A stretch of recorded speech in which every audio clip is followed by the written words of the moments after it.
అప్పులు తీసుకొచ్చి రాష్ట్రాన్ని మొత్తం దివాలా తీయించండి. అదేవిధంగా విద్యుత్ విషయంలో కూడా జరిగిన దోపిడీని చేసిన తప్పులను ఉప ముఖ్యమంత్రి గారు బట్టి విక్రమార్క గారు కూడా ప్రజలందరికీ వివరించే ప్రయత్నం చేసింది. నేను ఎందుకు ఈ వివరాలన్నీ చెప్తున్నా అంటే 10 సంవత్సరాలలో 60 సంవత్సరాల ఉమ్మడి రాష్ట్రంలో సమైక్య పాలనలో కూడా జరగనంత అన్యాయము దోపిడీ నిర్లక్ష్యం ఈ 10 సంవత్సరాల చంద్రశేఖరరావు గారు పాల్పడ్డారు. ఆ వివరాలన్నిటిని ప్రజలకు మేము పూర్తిగా వివరించినాం. ఈ 10 సంవత్సరాలు ఆయన దోపిడీ చేస్తున్నప్పుడు పిల్లి కళ్ళు మూసుకొని పాలు తాగింది అన్నట్టుగా మోడీ గారు కూడా ఒక్కరోజు కూడా కేసీఆర్ని నిలువరించే ప్రయత్నం చేయలే. ఈరోజు బీజేపీ వాళ్ళు అంటున్నారు మాకు సిబిఐకి మేము తెలుస్తాం. 10 సంవత్సరాలు మీరే ఉన్నారు కదా, సిబిఐ మీదే, ఈడీ మీదే, ఇన్కమ్ ట్యాక్స్ మీదే. సింగిల్ కేసు అయినా కేసీఆర్ కుటుంబానికి వ్యతిరేకంగా మీరు ఎఫ్ఐఆర్ చేసిందా? ఒక్క రూపాయి అవినీతి మీదైనా మీరేమన్నా విచారణ చేపట్టిందా? ప్రతిపక్షంలో మేము ఉన్నప్పుడు పదే మీకే అధికారికంగా ఫిర్యాదులు చేసినాం, కోర్టు నుంచి కూడా ఆర్డర్లు తీసుకొచ్చిన నేను, కానీ ఏ రోజు కూడా విచారణ చేయలే.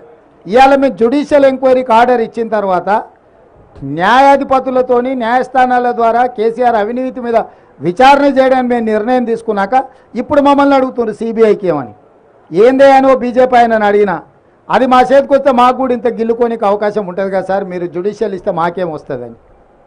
అంటే వాళ్ళ ఆలోచన ఎంతసేపు ఉన్నా కేసీఆర్ దోపిడీలో కొంత వాటా తీసుకోవాలన్న ఆలోచనే తప్ప దాన్ని చర్యలు తీసుకోవాలన్న ఆలోచన లేదు.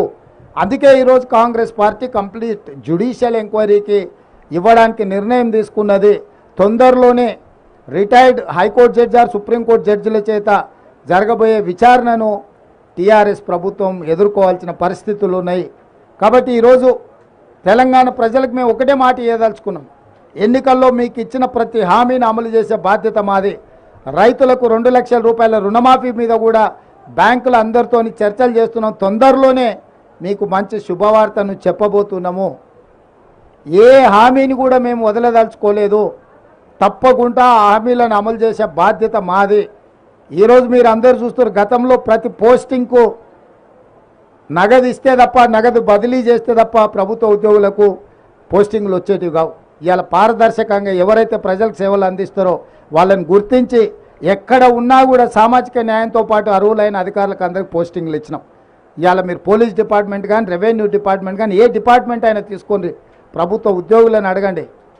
కాంగ్రెస్ అధికారంలోకి వచ్చిన తర్వాత ప్రభుత్వ ఉద్యోగులకు న్యాయం జరిగిందా లేదా?